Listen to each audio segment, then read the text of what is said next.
మిత్రులకు నమస్కారం. ఈరోజు ఇక్కడ ప్రత్యేకమైన మీడియా సమావేశాన్ని ఏర్పాటు చేయడానికి ప్రధానమైనటువంటి కారణం ఏంటంటే, నిన్న సాయంత్రం ఈ అంకం రాహుల్ అనుమానాస్పద మృతి ఉదంతంపై దర్యాప్తు నిమిత్తం ఆంధ్రప్రదేశ్లోని సింగరాయకొండకు చెందినటువంటి పోలీసు బృందం నిన్న హైదరాబాద్కు విచ్చేసింది. హైదరాబాద్కు విచ్చేసిన తర్వాత మరి వాళ్ళు విచారణ నిమిత్తం హైదరాబాద్కు విచ్చేసినామని చెప్పిండ్రు. ఆ విచారణలో భాగంగా నిన్న సాయంత్రం 7 గంటల ప్రాంతానికి ఇక్కడనే ఈ కేంద్ర కార్యాలయంలో ఎక్కడైతే అంకం రాజేశ్వర్ వాళ్ళ తల్లిదండ్రులు ఉన్నారో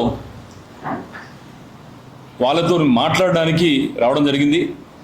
వచ్చినటువంటి క్రమంలో మాకు ప్రత్యక్షంగా అనిపించినటువంటి విషయం ఏంటంటే, డిఎన్ఏ టెస్ట్ మ్యాచ్ అయింది కాబట్టి ఇప్పుడు మీరు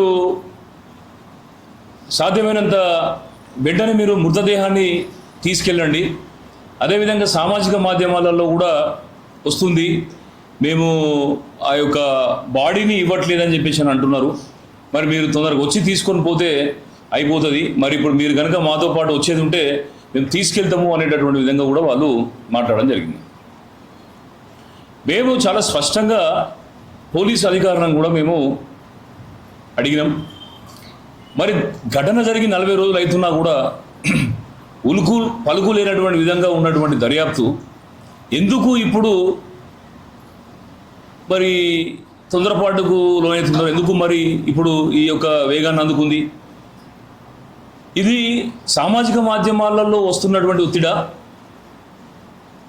ప్రభుత్వాల నుంచి వస్తున్న ఒత్తిడా, లేకపోతే ప్రజల నుంచి వస్తున్న ఒత్తిడా, లేకపోతే పోలీసు వ్యవస్థ యొక్క అసమర్థతను ప్రజలు, ప్రత్యేకించి మా బీసీ రాజ్యాధికార సమితికి సంబంధించినటువంటి మహిళా నాయకురాలు కూడా ఏదైతే ప్రస్తావిస్తున్నారో దాని వలన వచ్చినటువంటి ఒత్తిడా, మరి లేకపోతే హైకోర్టు నుంచి కానీ, సుప్రీంకోర్టు కానీ, లేకపోతే హ్యూమన్ రైట్స్ కమిషన్ కానీ ఎక్కడి నుంచైనా ఒత్తిడి ద్వారా వాళ్ళు వచ్చిందా, లేకపోతే సహజంగానే వాళ్ళు వచ్చిందా అంటే 100% అది ఒత్తిడి ద్వారా వచ్చింది, కానీ సహజంగా వాళ్ళు ఎంక్వైరీకి వచ్చినటువంటి దాఖలాలు అనిపించట్లేదు. మరి ఇవాళ 40 రోజులు గడిచిన తర్వాత కూడా మొదట్లో మేము వెళ్ళి అంకం రాజేశ్వర్ గారు జూన్ 7వ తారీఖు అక్కడికి వెళ్ళి ఆ మృతదేహం తమ కుమారుడిదే అని చెప్పి ఆ మృతదేహాన్ని అప్పచెప్పమంటే మాత్రం అందుకు అంగీకరించినటువంటి పోలీసులు 2 రోజుల క్రితం ఈ యొక్క మృతదేహానికి సంబంధించిన డిఎన్ఏ మ్యాచ్ అయిన వెంటనే ఎప్పుడు తీసుకెళ్తారు అని చెప్పేసి అని వెనకాల పడుతున్నారు. ఇప్పుడు మృతదేహాన్ని తీసుకుని రావడం అనేది పెద్ద సమస్య కాదు, కానీ ఈ మృతి వెనుక ఉన్నటువంటి కారణాలు ఏంటి, ఈ మృతికి కారకులైనటువంటి వ్యక్తులు ఎవరు, ఈ మృతి పట్ల ఎందుకు పోలీస్ వ్యవస్థ ఇంత నిర్లక్ష్యం వహించింది, ఎందుకు ఈ రాష్ట్ర ప్రభుత్వం అదే రకంగా పక్క రాష్ట్ర ప్రభుత్వం కూడా పట్టించుకోనట్టు వ్యవహరించిండు, ఎందుకు మరి ప్రధానమైనటువంటి మీడియా సంస్థలు ఈ యొక్క అనుమానాస్పద మృతిని ఆత్మహత్యలాగా చిత్రీకరించడానికి ప్రయత్నం చేసిండు, ఎందుకు ఈ అబ్బాయి వేరే అమ్మాయితోని జరిపినటువంటి సంభాషణ వల్ల ఈ యొక్క హత్యోదంతం జరిగింది అని చెప్పేసి అని అమాయకులైనటువంటి కడుపుల పేగులు లేనటువంటి మా బలహీన వర్గాల బిడ్డలకు ఇంత కష్టం వస్తే కనీసానికి కరికరం చూపకపోగా వాళ్ళ మీద బట్టగాల్సి మీదేసి వాళ్ళ మీద బండలేసేటటువంటి విధంగా ఈ ప్రధానమైనటువంటి మీడియా వ్యవస్థలు దారుణంగా ప్రవర్తించి ఒక దిక్కు ఆత్మహత్య అన్నటువంటి విధంగా ప్రస్తావించిండు, ఇంకో దిక్కు ఏంటంటే ప్రేమ ఉదంతం వల్ల ఈ సంఘటన జరిగిందని చెప్పేసి అని ప్రస్తావించి ఈ యొక్క కుటుంబానికి, ఈ యొక్క బాధిత కుటుంబానికి తెలంగాణ సమాజం అండగా వద్దామనుకుంటే కూడా అపోహలను సృష్టించి సహాయం చేద్దామనుకున్నటువంటి వాళ్ళను కూడా ముందుకు రానియకుండా కట్టడి చేసినటువంటి చాలా తెలివిగా, చాలా స్మార్ట్గా, చాలా కుయుక్తులను ఉపయోగించి ఈ యొక్క కుటుంబం మీద దారుణమైన కక్ష సాధింపు చేసింది. మరి కక్ష సాధింపు వెనకాల ఉన్న బలమైన కారణాలు ఏంటి? ఎందుకంటే వీళ్ళ రాజకీయ నేపథ్యం కాదు, వీళ్ళు ఏమైందంటే ఒకరు జోలికి పోయేటోళ్ళు కాదు, లేకపోతే ఏంటంటే వీళ్ళు ఎవరిని ఒక మాట అనేటోళ్ళు కాదు. ఇదంతా కూడా జరగడానికి కారణం ఏంటంటే ఇప్పటి వరకు మాకున్నటువంటి ప్రాథమిక సమాచారం ప్రకారం తెలుస్తున్నటువంటి విషయం ఏంటంటే ఈ యొక్క ఉదంతం వెనకాల ఒక బలమైనటువంటి రాజకీయ శక్తి పనిచేస్తాం. ఈ బలమైనటువంటి రాజకీయ శక్తి అసలు జరిగినటువంటి ఉదంతాన్ని బయటకు రానియకుండా ఉండడానికి ప్రయత్నం చేసింది. తదనంతరం ఏంటంటే ఎక్కడ ఆధారాలు లభ్యమవుతాయో అన్నటువంటి ఒక ఆలోచనతో ఏంటంటే దాన్ని వెంటనే సమాధి చేసిండు. తర్వాత ఏంటంటే తల్లిదండ్రులకు ఏంటంటే ఎటువంటి న్యాయ సహాయం కానీ ఎటువంటి పలకరింపు కానీ ఇవ్వకుండా మీకు ఎవరూ లేరు కాబట్టి మీరు ఇంకేం చేసేది లేదు, మీరు నోరు మూసుకొని మీరు జీవితాంతం ఏడవాల్సిందే అనేటటువంటి విధంగా ఒక వాతావరణాన్ని చిత్రీకరించింది. మరి ఒకటే విషయం చెప్తున్నాం, ఇవాళ అంకం రాహుల్ కుటుంబం దగ్గర అడ్డగోలుగా ఆస్తులు లేకపోవచ్చు, అపరిమితమైనటువంటి సంపద లేకపోవచ్చు, రాజకీయ పరమైనటువంటి శక్తియుక్తులు బలాలు లేకపోవచ్చు, ఒక ప్రముఖ రాజకీయ కుటుంబానికి సంబంధించిన వ్యక్తులు కాకపోవచ్చు, కానీ వాళ్ళ వెనకాల ఒక బలమైనటువంటి బీసీ సామాజిక వర్గం, ఆ సామాజిక వర్గానికి సంబంధించినటువంటి నాయకత్వం ఉంది అని చెప్పేసి ఈ సందర్భంగా మేము తెలియజేస్తున్నాం. ఎందుకంటే బీసీలు ఎవరైనా కూడా, బీసీలలో ఉన్నటువంటి ఏ జాతి ఏ కులాన్ని తీసుకున్నా కూడా ఏదైనా కూడా మొదలు పెడితే దాని పని అయ్యే వరకు వదిలిపెట్టినటువంటి జాతి మా బీసీల జాతి. మీరు కళ్ళు గీసే గీత కార్మికుని తీసుకుంటే తాటి కళ్ళు కోసం చెట్టు ఎక్కడ మొదలు పెడితే చెట్టు ఎక్కి కళ్ళు తీసుకుని వచ్చే వరకు కూడా నన్ను వదిలిపెట్టాడు. చేనేత సోదరుని తీసుకుంటే ఒక పోగును కలిపి బట్టను తయారు చేసినటువంటి వ్యక్తి ఆ పని వైపు వరకు వదిలిపెట్టాడు. అట్లనే అదే నేపథ్యంలో అదే స్ఫూర్తితో ఇవాళ మేము మా నాయకత్వాన్ని కూడా మేము అదే రకంగా కొనసాగిస్తున్నాం. మేము చెప్పినాం, ఎక్కడైతే అంకం రాహుల్ది అనుమానాస్పద మృతి ఉందో అది అక్షరాల అది మర్డర్, అది హత్య అని చెప్పేసి మేము తెలియజెప్పినాం. దానికోసం మేము ఎంత దూరమైనా పోతున్నాం, ఎంత కష్టమైనా ఎంత ఇబ్బంది అయినా కూడా మేము దాన్ని ఎదుర్కోవడానికి మేము సిద్ధంగా ఉన్నాం, ఎదుర్కొంటున్నాం. మరి ఇవాళ ఒక పేదవాడు ఒక బీదవాడు అనేటటువంటి ఏకైక కారణంతో అంకం రాహుల్ కుటుంబానికి అన్యాయం చేసే ప్రయత్నం జరుగుతుంది.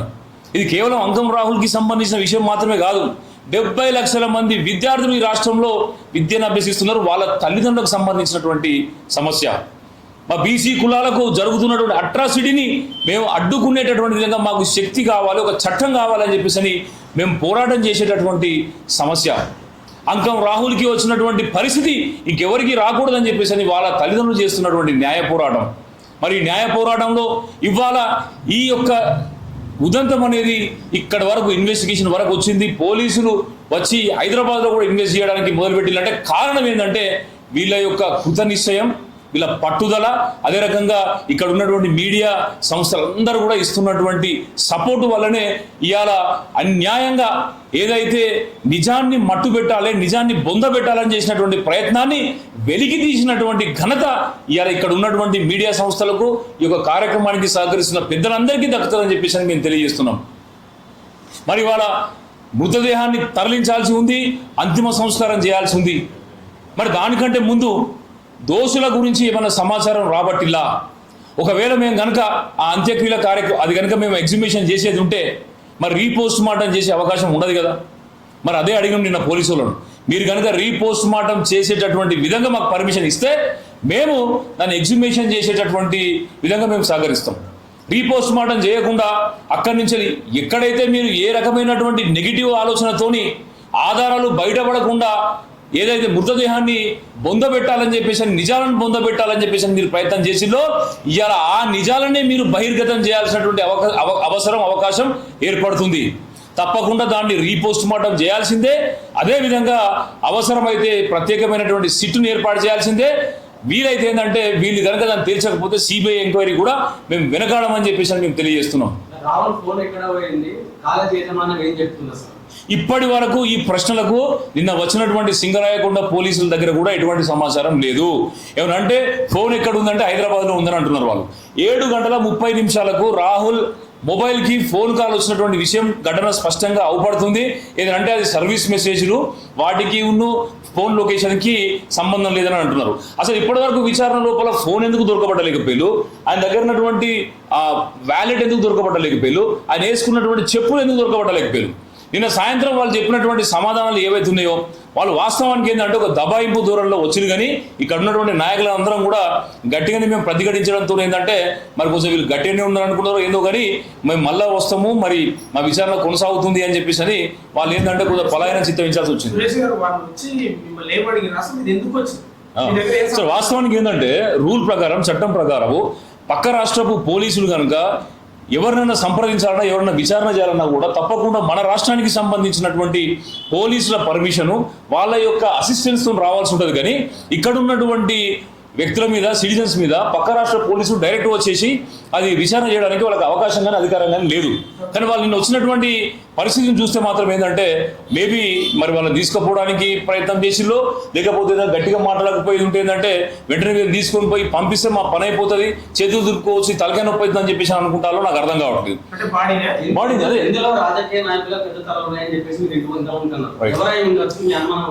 మేము ప్రాథమికంగా అంటే చాలా అంశాలు, చాలా కోణాలు ఉన్నాయి. ప్రాథమికంగా మేము చెప్పదలసిన విషయం ఏంటంటే ఏదైతే మాతృశ్రీ కాలేజు, ఎంవిఎస్ఆర్ కాలేజీకి సంబంధించినటువంటి యాజమాన్యం ఏదైతే ఉందో, ఆ చైర్మన్ ఎవరైతే ఉన్నారో ఆయన మాజీ భారత ప్రధాని పివి నరసింహారావు గారికి స్వయాన ఆయన మనవడు. అయితే మన రాష్ట్రం నుంచి వెళ్ళి దేశానికి నాయకత్వం వహించినటువంటి మాజీ ప్రధాని పివి నరసింహారావు గారు అంటే మనందరికీ కూడా అభిమానం, గౌరవం. మరి ఇలా పండిత పుత్ర పరమశుంఠ అన్నట్టు ఇవాళ అంత పెద్ద వ్యక్తి మన జాతికే ఆయన ఒక ఆదర్శవంతంగా ఉన్నటువంటి వ్యక్తి ఇంట్లో పుట్టినటువంటి ఈ యొక్క చైర్మన్ కానీ ఈ యొక్క యాజమాన్యం ఇవాటి వరకు 40 రోజులు అవుతుంది. కనీసానికి వాళ్ళ విద్యార్థి అనుమానాస్పదంగా మృతి చెందితే కనీసానికి పరామర్శించేటటువంటి పరిస్థితి రూపంలో యాజమాన్యం లేదంటే ఏదన్నా కాలేజీ యాజమాన్యానికి నైతికత ఉన్నదా? ఏదైనా పివి నరసింహారావు ఆ ఇంట్లో పుట్టినటువంటి మన మనవడైనటువంటి ఆ వ్యక్తికి కనీసానికి ఒక ఆత్మాభిమానము, ఒక రకమైనటువంటి జాలి, కరుణ ఏమన్నా అవపడుతున్నాయా? కాలేజీలు ఎందుకు పెట్టుకుంటారు? మీరు డబ్బులు దోచుకోవడానికి కాలేజీ పెట్టుకుంటారా? మీరు ఒక ఫీజు అనేది ఒక వారం రోజులు లేట్ అయితే తల్లిదండ్రులకు ఫోన్ చేస్తారే, మరి అలా పిల్లగాడు అవపడకుండా 1 రోజులు కాదు 40 రోజులు గడుస్తుంది.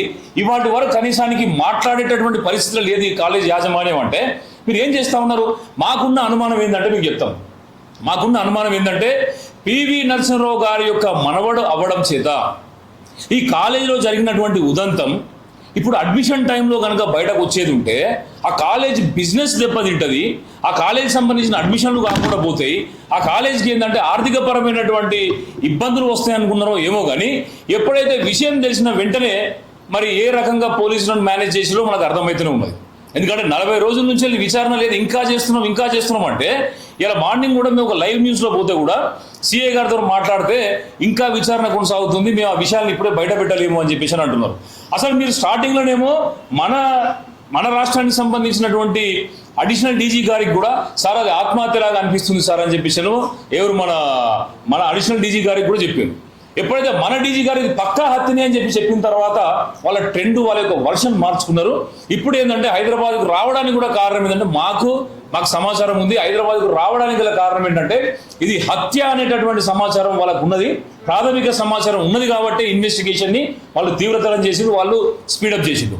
ఇది ఆత్మహత్య అయ్యేది ఉంటే వీళ్ళు హైదరాబాద్కి వచ్చేటోళ్ళు కాదు, ఇది ఆత్మహత్య అని కనుక అనుకునేది ఉంటే వాళ్ళు విచారణను వేగవంతం చేసేటోళ్ళు కాదు. ఇప్పుడు మీరు రీపోస్ట్ మార్టం మళ్ళీ కోరుతా ఉన్నారు, అయిపోయింది కదా, ఇప్పుడు ఫస్ట్ పోస్ట్ మార్టం అనేది తల్లిదండ్రులను సంప్రదించిన తర్వాత వాళ్ళ కన్సెంట్ తీసుకొని చేయాల్సి ఉంటుంది.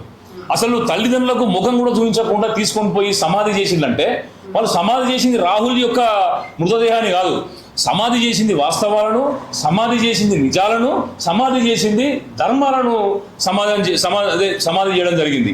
అందుకని ఏంటంటే వాళ్ళు హుటాహుటిన ఆ యొక్క ఏదైతే రాహుల్ బాడీ ఉందో దాన్ని హుటాహుటిని ఏంటంటే దాన్ని బుధపెట్టడం కానీ లేకపోతే అయితే బరీ చేయడం జరిగింది.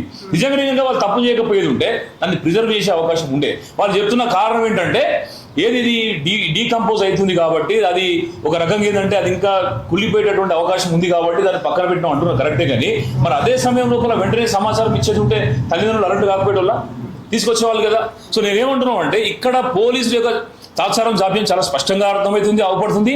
అదే రకంగా కళాశాల యొక్క యాజమాన్యం వాళ్ళు చేస్తున్నటువంటి కుట్రలు కావచ్చు, వాళ్ళకి ఎక్కడ అపవాదం వస్తుందో, వాళ్ళ అడ్మిషన్లు ఎక్కడ ఆగిపోతాయో, వాళ్ళ దందా బిజినెస్ ఎక్కడ దెబ్బతింటదో అనేటటువంటి ధోరణి లోపల వాళ్ళు ఏంటంటే ఇక్కడ రాష్ట్ర ప్రభుత్వాలను కానీ పోలీసులను కానీ పత్రికలను కూడా ఏది మన న్యూస్ ఛానల్స్ కూడా ఏంటంటే ప్రభావితం చేస్తున్నట్టు స్పష్టంగా మాకు అర్థమవుతుంది. ఇప్పుడు సిద్ధార్థ అనే అబ్బాయి మీరు చెప్పారు కదా, ఆ అబ్బాయికి ఏమైనా బ్యాక్గ్రౌండ్ ఉందా పొలిటికల్ గా కానీ, లేకపోతే ఏమైనా వ్యాపారం లేదా వాళ్ళ తండ్రి డబ్బున్న వాళ్ళ ఏంటి వాళ్ళ బ్యాక్గ్రౌండ్ ఏంటంటే ఇప్పుడు ఇక్కడ సిద్ధార్థ అనేటటువంటి వ్యక్తితో పాటు ఇంకొక అమ్మాయితో పాటు ఇంకొక ముగ్గురు కూడా ఈ యొక్క ఉదంతంలో ఉన్నారు. మొత్తం ఏంటంటే తెలంగాణ నుంచి 5గురు ఇన్వాల్వ్ అయ్యారు. ఈ 5గురు ఇన్వాల్వ్ ఇక్కడి నుంచి అయ్యారు. తర్వాత మీరు నిన్న వచ్చినటువంటి పోలీసులకు మేము చెప్పిన విషయం ఏంటంటే మీరు ఆ 5గురు యొక్క ఫోన్స్ మీరు కనుక కస్టడీకి తీసుకొని 27వ తేదీ రోజు ఏం జరిగింది, వాళ్ళ ఫోన్లో నుంచి వెళ్ళి పోయినటువంటి అవుట్ గోయింగ్ కాల్స్ ఏంటిది, ఇన్కమింగ్ కాల్స్ ఏంటిది, వాట్సాప్ కాల్స్ ఏంటి, ఇంకా వేరే ఆ డివైస్తోని వెళ్ళినటువంటి phone calls incoming out going ఏంటని చెప్పేసి మీరు ఎఫ్ఎస్ఎల్లో కనుక రిపోర్ట్ తీసుకునేది ఉంటే గంట సేపట్లో తేల్చేటటువంటి కేసు ఇది. ఇక్కడ నుంచి వెళ్ళి ఎవరినైతే మీరు సుపారీ ఇచ్చి మరి అక్కడ సింగరాయకొండ లోపల పెట్టిల్లా, లేకపోతే ఇందులో ఎవరైనా ఒక వ్యక్తి రాహుల్ని తీసుకొని సింగరాయకొండకు వెళ్ళా అనేటటువంటి విషయం మీద కూడా వీరికి స్పష్టత ఇవ్వలేదు. మరొక విషయం ఏంటంటే ఇటీవల మా ఆంధ్రప్రదేశ్ నుంచి వచ్చినటువంటి మా మిత్రులు చెప్పిన విషయం ఏంటంటే పల్నాడు అనే ప్రాంతంలో 2 యువకులను ఇదే స్టైల్లో బాడీకి నడుముకి పెద్ద పెద్ద బండరాలు కట్టి నాగార్జున సాగర్ ఎడమ కాలువ లోపల చంపి పడేసినటువంటి ఉదంతం 6 నెలల క్రితం జరిగింది. 6 నెలల క్రితం జరిగినటువంటి ఉదంతాన్ని ఆంధ్రప్రదేశ్ ముఖ్యమంత్రి నారా చంద్రబాబు నాయుడు గారి దృష్టికి కూడా తీసుకొని పోవడం జరిగింది. నేను నిన్న వచ్చినటువంటి పోలీసులకు ఏంటంటే అదే విషయం చెప్పినాం. మేము మీకు గతంలో కూడా ఇటువంటి సంఘటనలు జరిగినాయి. జనరల్గా ఏంటంటే మాకు లీగల్ ప్రొసీడింగ్లో ప్రిసీడింగ్ అని ఉంటుంది. గతంలో ఏదన్నా కేసు ఈ రకంగా జరిగిందా, గతంలో ఏదన్నా తీర్పు ఈ రకంగా వచ్చిందా అనేటటువంటి దాని మీద కోర్టులు, హైకోర్టు కానీ సుప్రీంకోర్టు కానీ పోతూ ఉంటుంది. మేమేం చెప్పినాం అంటే గతంలో రాహుల్ని హత్య చేసినటువంటి విధంగా గతంలో ఏమన్నా మర్డర్ జరిగిందా, గతంలో ఏదన్నా నడుంకి బండగట్టి అటెంప్ట్ చేసినటువంటి విషయాలు ఉన్నాయా, వాటిని ఎందుకు తోడట్లేదు మీరు అని చెప్పేసారంటే పోలీసులు నోట్స్ రాసుకుంటారు. అరే ఇన్వెస్టిగేషన్ ప్రాసెస్లో వాళ్ళు ఎక్స్పర్ట్స్ కదా, వాళ్ళు క్రైమ్ మీద ఇన్వెస్టిగేషన్ మీద ఎక్స్పర్టీస్ ఉండాల్సినటువంటి వ్యక్తులు ఇలా వాళ్ళు ఇక్కడికి వచ్చేసి అవును మేము ఈ యాంగిల్ ఆలోచించలేదు, మేము ఈ రకంగా కూడా ఆలోచిస్తామంటే అసలు పోలీసు వ్యవస్థ చాలా బలమైన వ్యవస్థ మిత్రులారా. పోలీసు వ్యవస్థ చాలా బలమైనటువంటి వ్యవస్థ. కానీ పోలీసు వ్యవస్థను పనికి రాకుండా వెన్నుముక లేకుండా తయారు చేస్తున్న వ్యవస్థ ఏంటిదంటే రాజకీయ వ్యవస్థ. ఈ రాజకీయ వ్యవస్థ యొక్క ప్రలోభము, రాజకీయ వ్యవస్థ యొక్క ప్రత్యేకమైనటువంటి ఒక ప్రయత్నం లేకపోయేది ఉంటే ఈ విధమైనటువంటి పరిస్థితి ఉండదు. నిష్పక్షపాతంగా, ఎందుకంటే మేము మళ్ళీ చెప్తున్నాం పోలీస్ వ్యవస్థ అంటే మాకు గౌరవం ఉన్నది. పోలీస్ వ్యవస్థను వాళ్ళకి కాపాడేది, వాళ్ళకి అండగా ఉండేది, వాళ్ళకు ఉద్యోగాలు నౌకర్లు కూడా ఇచ్చేది ఏంటంటే ప్రజల నుంచి వచ్చేటువంటి ట్యాక్సులు. మరి ప్రజలకు వాళ్ళు అందుబాటులో ప్రజలకు అనుగుణంగా ప్రజలను సేవ చేయడానికి ఉండాల్సినటువంటి వ్యవస్థలు రాజకీయ నాయకులకు సేవ చేయడానికి ఉండడం ఏంది, ప్రజలను విస్మరించడం ఏంది? 100% రాజకీయ ఒత్తిడి ఉన్నది. రాజకీయ పరమైనటువంటి ఒత్తిడి లేకపోయేది ఉంటే ఇప్పటి వరకు ఎప్పుడో మన రాష్ట్ర ప్రభుత్వం స్పందించేది. రాష్ట్ర ప్రభుత్వం నుంచి ఒక మంత్రి స్పందించడు, ఎమ్మెల్యే స్పందించరు. ఈయన సంబంధించినటువంటి కులం ఏదైతే పద్మశాలి కులం ఉందో పద్మశాలి కులానికి ఇటీవల కార్పొరేషన్ ని ప్రకటించిండు. మన పద్మశాలి కార్పొరేషన్ సంబంధించినటువంటి వ్యక్తి ఎందుకు ఈ 40 రోజులు అవుతున్నా కూడా ఈయన వచ్చి పలకరించలేదంటే కారణం ఏమై ఉంటుంది? నీ పేరుకే నీ యొక్క కార్పొరేషన్లా నీ కార్పొరేషన్ ఏర్పాటు చేసినటువంటి ఉద్దేశం ఏంటిది? నీ కార్పొరేషన్ చైర్మనే వచ్చి పరామర్శించట్లేదంటే ఒకవేళ వచ్చి పరామర్శించేది ఉంటే ఎక్కడ మళ్ళీ ప్రభుత్వం నుంచి ఒత్తిడి ఉంటుందో అడిగితే చేద్దాం, అడగకపోతే ఊకుందాం. పోనీ ఏమవుతుంది, మన ప్రాణాలే కదా, ప్రజలకు ఉండరు కదా కొట్లాడుకోవడానికి. అని నేను ఇంకొక విషయం చాలా స్పష్టంగా అడుగుతున్నా. సజ్జనార్ గారు మీరంటే మాకు గౌరవం ఉన్నది. గతంలో కూడా మీరు చేసినటువంటి దర్యాప్తులు కావచ్చు, మీరు చేసినటువంటి చేజింగ్లు కావచ్చు, ఇవన్నీ కూడా చూస్తుంటే తెలంగాణలో ఉన్నటువంటి పౌరులంతా కూడా ఈయన మహిళలకు పెద్దన్న, ఈయన మా తెలంగాణకు అండా దండ అనేటటువంటి విధంగా మా యొక్క ఇంప్రెషన్ ఉన్నది. కానీ ఇవాళ మీరు ఒక ప్రశ్నకు మీరు సమాధానం చెప్పండి. ఏదైతే వరంగల్లో మీరు ఎస్పీగా ఉన్నప్పుడు అక్కడ యాసిడ్ దాడి లోపల మీరు చేపట్టిన చర్య ఏ రకంగా ఉన్నది? దిశ విషయం లోపల ఏదైతే ఆమెను దారుణంగా ఏంటంటే మానభంగం చేసి దాని తర్వాత హత్య చేసినటువంటి ఉదంతం లోపల మీరు స్పందించినటువంటి విధానం ఎట్లా ఉన్నది? ఇక్కడ బీటెక్ స్టూడెంట్ అంకం రాహుల్ 40 రోజుల క్రితమే అనుమానాస్పద స్థితి లోపల మృతి చెందితే మీరు కొనసాగిస్తున్నటువంటి దర్యాప్తు కానీ మీరు చేస్తున్నటువంటి మీరు పెడుతున్నటువంటి ఒత్తిడి కానీ ప్రయత్నం కానీ ఎట్లా ఉన్నది? కారణం ఏందండి? కారణం ఏంది అక్కడ ఉన్నత వర్గాలకు సంబంధించిన పిల్లలు, ఇక్కడ పేద వర్గాలు, అదే రకంగా బలహీన వర్గాలకు సంబంధించిన బిడ్డ అని చెప్పేసి అని మీరు ఈ విధమైన దర్యాప్తు కొనసాగిస్తురా? అక్కడ పొలిటికల్ ప్రెషర్ ఉంది కాబట్టి, పైన నుంచి మీకు ఆదేశాలు ఉన్నాయి కాబట్టి మీరు ఏంటంటే అప్పుడు టకా ఎన్కౌంటర్ చేసి మీరు హీరో లాంటి ఇమేజ్ తెచ్చుకున్నారు. మరి ఇవాళ ఎందుకు ఇక్కడ ఈ వెనకాల నుంచి ఏంది ప్రభుత్వం నుంచి మీకు ఏమో ఆదేశాలు వస్తలేవా? పైన ఆఫీసర్ నుంచి ఆదేశాలు వస్తలేవా? మేము అడగకూడదా? అంటే మేము బరాబర్ అడుగుతామండి.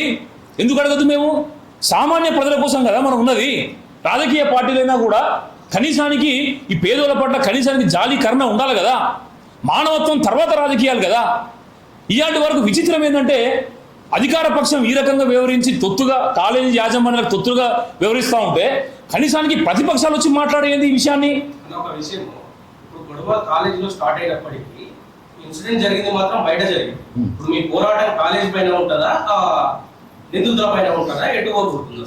మా పోరాటము నిర్లక్ష్యం మీద, వ్యవస్థలో ఉన్నటువంటి నిర్లక్ష్యం మీద మా పోరాటం కొనసాగుతుంది. అదేవిధంగా ఈ సమస్య రావడానికి గల ప్రధానమైన కారణం ఏంటంటే ఈ రాష్ట్రంలో ఉన్నటువంటి బలహీన వర్గాలు, అట్టడుగు వర్గాలు, బీసీ, ఎస్సీ, ఎస్టీ వర్గాల ప్రజలు గాడిదకు గడ్డేస్తాళ్ళు, గుర్రాన్ని ఉరకమంటాం. గాడిదలకు గడ్డేసి అసెంబ్లీ పార్లమెంట్లో కూర్చోబెట్టిళ్ళు. ఇలా గాడిదలు కనీసానికి ఏంటంటే ఒక సామాన్యుడికి సమస్య వస్తే కనీసానికి పలకరింపు చేసేటటువంటి ఇంగిత జ్ఞానం కానీ, కనీసానికి మానవత్వం లేనటువంటి మనుషుల్ని అసెంబ్లీ పార్లమెంట్లో కూర్చోబెట్టి ఇలా నాకు కష్టం వచ్చిందని చెప్పేసి బాధపడితే కష్టాలు ఎట్లా తీరుతాయి, ఎట్లా పోతాయి? మనం ఎవరిని మనం తీసుకుపోయి అసెంబ్లీ పార్లమెంట్లో పెడుతున్నాం? ఎటువంటి నాయకత్వాన్ని మనం తయారు చేసుకుంటున్నాం? మనం తయారు చేసుకున్న నాయకత్వానికి కనీసం బాధ్యత ఉందా? సమాజం పట్ల ఏమన్నా కనీసం గౌరవం ఉందా? నేను అదే అడుగుతున్నా. ఆపోజిషన్ కూడా ఏం చేస్తున్నాయి? ఏంది ఇవాళ సిరిసిల్ల లోపల మేజర్ కమ్యూనిటీ పద్మశాలి కమ్యూనిటీ, ఆ కమ్యూనిటీ ఓట్ల మీద ఇవాళ మీరు ఎమ్మెల్యేగా గడిచినటువంటి 6 సార్లు ఎమ్మెల్యేగా అయినటువంటి కేటీఆర్ ఎందుకు ఈ సమస్య మీద మీరు మాట్లాడలేదు? ఎందుకు ప్రభుత్వంతో మీరు కుమ్ముకైలా? మీ అంతర్గత ఒప్పందాలు ఏమైనా ఉన్నాయా? బీజేపీ పార్టీ ఇవాళ మీరు ఇవాళ చాలా పెద్ద ఎత్తున కూడా మీ రాష్ట్రంలో అధికారంలోకి వస్తామంటారే, సమస్యని పట్టించుకోకపోతే ఎట్లా వస్తారు మీరు అధికారంలోకి? కాలేజ్ యాజమాన్యంతో మీకు కూడా ఏమన్నా అంతర్గత ఒప్పందాలు ఉన్నాయా? ప్రధాన పార్టీలకు బాధ్యత లేదా?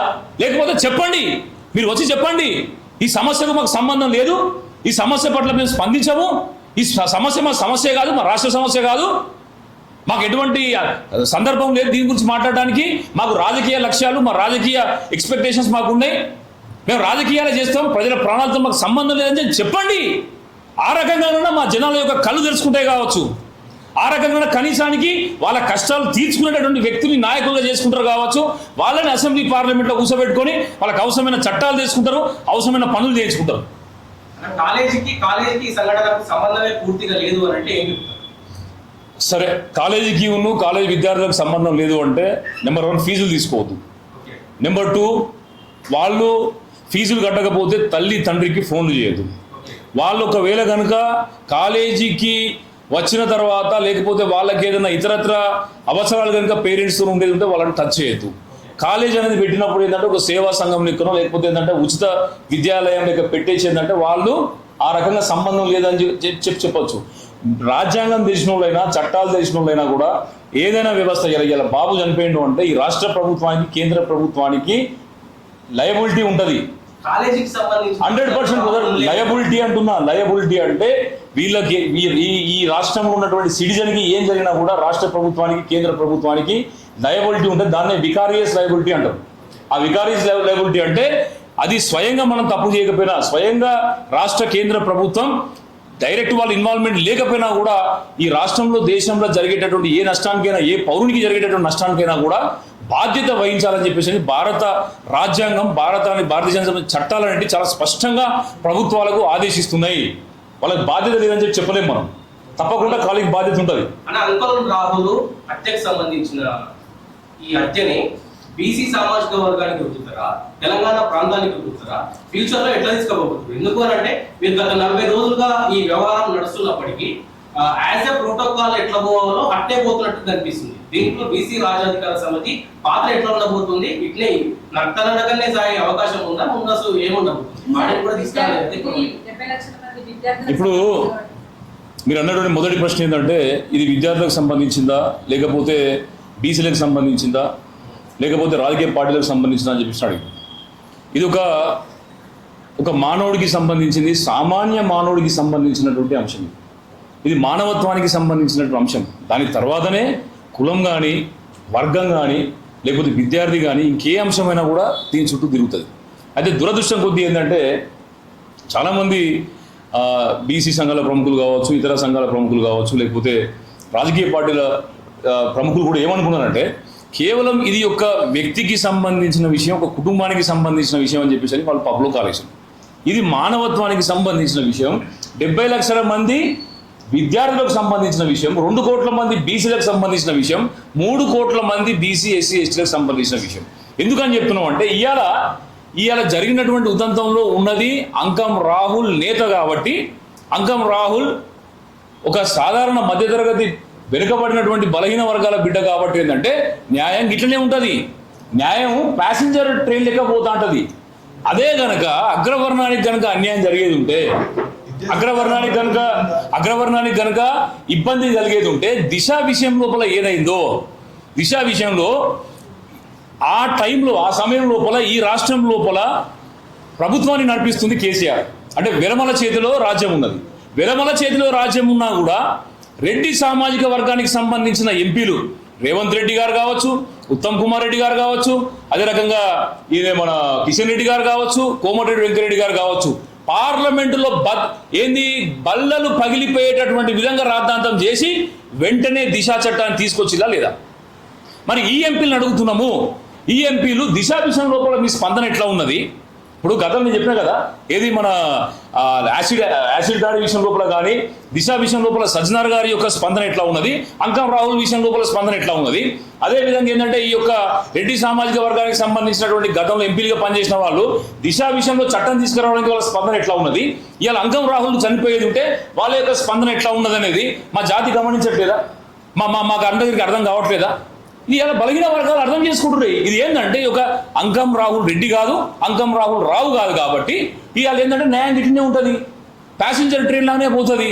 అదే కనుక ఒక అగ్రవర్ణానికి సంబంధించినటువంటి బిడ్డకు కనుక అన్యాయం జరిగేది ఉంటే శతాబ్ది ఎక్స్ప్రెస్ లెక్క ఉరుకుతుంది, లేకపోతే ఏంటంటే సూపర్ సానిక్ జెట్ విమానం లెక్క ఉరుకుతుంది. న్యాయం అనేది పేదోడికి ఇట్లుంటుంది, ఉన్నోడికి ఏమో అట్లుంటుంది. ఇది జరిగేది మన రాష్ట్రం లోపల కానీ, దేశం లోపల కానీ. గవర్నమెంట్కి మేము చెప్పాల్సిన విషయం ఏంటంటే ఈ విషయము ఇంత ముదిరి పాకాన పడ్డ, పక్క రాష్ట్రం నుంచి వెళ్ళి పోలీసులు వచ్చి ఇక్కడ విచారణ చేపడుతున్నా, ఇక్కడ ఉన్నటువంటి బాధితులను వచ్చి పరామర్శించేటటువంటి ప్రయత్నం వాళ్ళు చేస్తున్నా కూడా మీకు ఇది ఒంటి మీద పేను పారినటువంటి విధంగా ఎందుకున్నది? మీరు నిజంగానే మీకు ఈ విషయం తెలియదా, లేకపోతే మీరు నిద్రపోతున్నట్టు నటిస్తున్నారా అని చెప్పేసి మేము అడుగుతున్నాం. తెలంగాణ రాష్ట్రంలో తెలంగాణ ఆంధ్ర విభేదాలు స్టార్ట్ అయినప్పటి నుండి గత 2 నెలలుగా ఈ విభేదాలు స్టార్ట్ అవుతున్నాయి. ఒక రకంగా జర్నలిస్టుల పైన కానీ పలు దాడులు ఆంధ్ర సైడ్ నుంచి వస్తున్నాయి.